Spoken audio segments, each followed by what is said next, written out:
और इनकी ये कोशिश है कि फार्मा माफियाओं के साथ मिलकर के इस काम को आगे बढ़ाया जाए। अलग अलग तरीके से वॉर जोन में भी पूरे इलाके को तब्दील करने की उनकी योजना है। इसलिए आप देखते होंगे कि भारत में अलग अलग जगहों पे रामनवमी के मौके पे, दशहरे के मौके पे रॉयट्स हो रहे हैं और ये रॉयट्स करवाए जा रहे हैं, उनको फंड किया जा रहा है और ये सोरोस गैंग है जो ये रॉयट्स करवाता है। सोरोस गैंग अलग अलग एक जोश करके इनका कार्यक्रम आता है, उसकी फंडिंग सोरोस की है। सोरोस इन गैंग को फंड करता है, मल्टी मिलियन डॉलर्स में इनकी फंडिंग होती है, अलग अलग जगहों पे फंडिंग होती है, क्योंकि ये वो फंड करके मानवता की सेवा नहीं कर रहा है। ये व्यक्ति ये आपको डिस्टेबलाइज करता है, क्योंकि इनको पता है कि भारत एक ऐसा पावरफुल इकोनॉमी है जिसको अगर हम नियंत्रित नहीं किए तो इतना वाइब्रेंट नॉलेज ट्रेडिशन है भारत का, पूरे वर्ल्ड को ये कब्जा कर लेगा।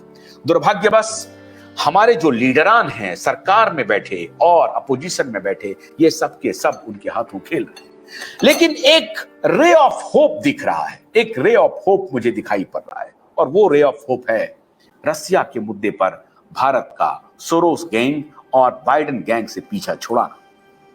मित्रों, रसिया के मुद्दे पर जिस तरीके से भारत ने दो टूक स्टैंड ले लिया है और इस वॉर में खुद को नहीं झोंका है, उनकी पूरी प्लानिंग थी कि रसिया यूक्रेन वॉर में भारत को यूक्रेन की तरफ से खड़ा कर दिया जाए,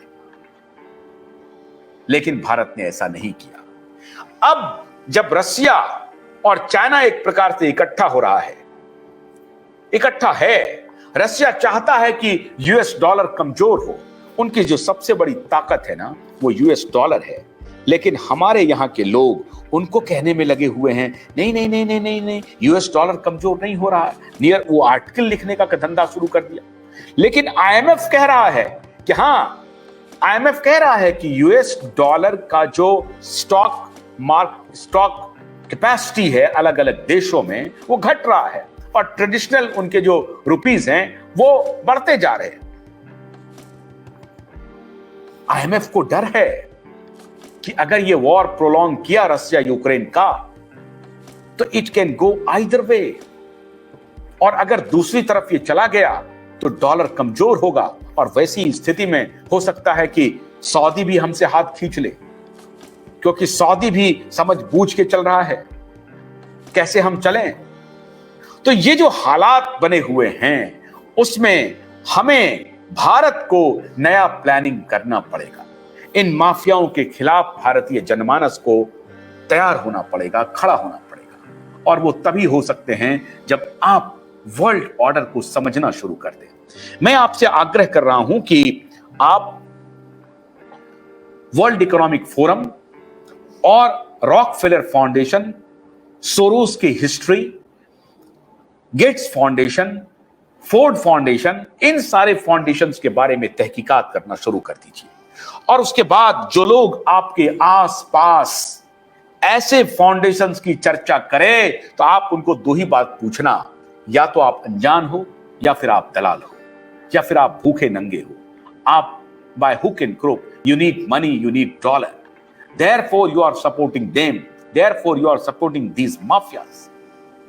आप अपने आसपास के स्टूडेंट को, अपने प्रोफेसर को, वकील को, सबको बताइए कि ये भारत के हित में नहीं है। भारत को अगर खड़ा होना है तो स्वयं खड़ा होना पड़ेगा, और इसीलिए भारत को अपनी टेक्नोलॉजी लानी पड़ेगी, अपने फेसबुक लाने पड़ेंगे, अपने गूगल लाने पड़ेंगे, उसके तरह अपने एप्स तैयार करने पड़ेंगे, अपने सर्वर तैयार करने पड़ेंगे, और तभी हम इस सोरोस गैंग की प्लानिंग को फेल कर सकते हैं।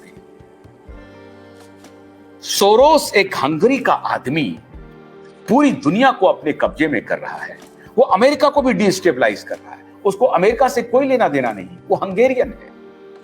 हंगरी से भाग करके वो ब्रिटेन गया, ब्रिटेन से फिर वहां जर्मनी गया, और फिर वहां से आज अमेरिका में है।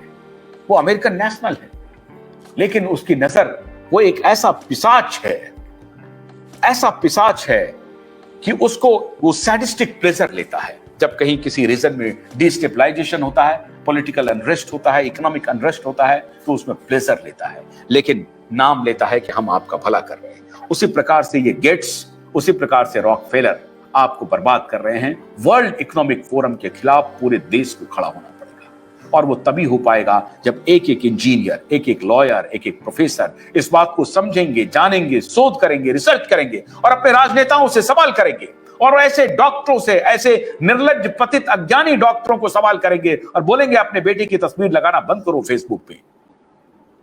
तुम लोगों को बेवकूफ समझते हो क्या? तुम क्या समझते थे कि तुम्हारे बेटे में बहुत बड़ी अक्ल है, या तुम्हारे में अंदर में बहुत अक्ल है? तुम उनका पैसा लेकर के उनको, उनके वैक्सीन का प्रमोशन करने के लिए टेलीविजन पर डेली बैठते हो। ऐसे डॉक्टरों को सवाल करना पड़ेगा, और यह सवाल ही सोरोस की प्लानिंग को फेल करेगा। तो आज इंडिया डिबेट में हमने आपसे मोनोलॉग की, हमने आपको बताया कि सोरोस की प्लानिंग को हम कैसे फेल कर सकते हैं। एक एक देश का जनमानस जब जागृत हो जाएगा, सोरोस की प्लानिंग फेल हो जाएगी। कल रात 9 बजे हमारी आपसे फिर मुलाकात होगी। तब तक के लिए आशुतोष को मत दीजिए। नमस्कार।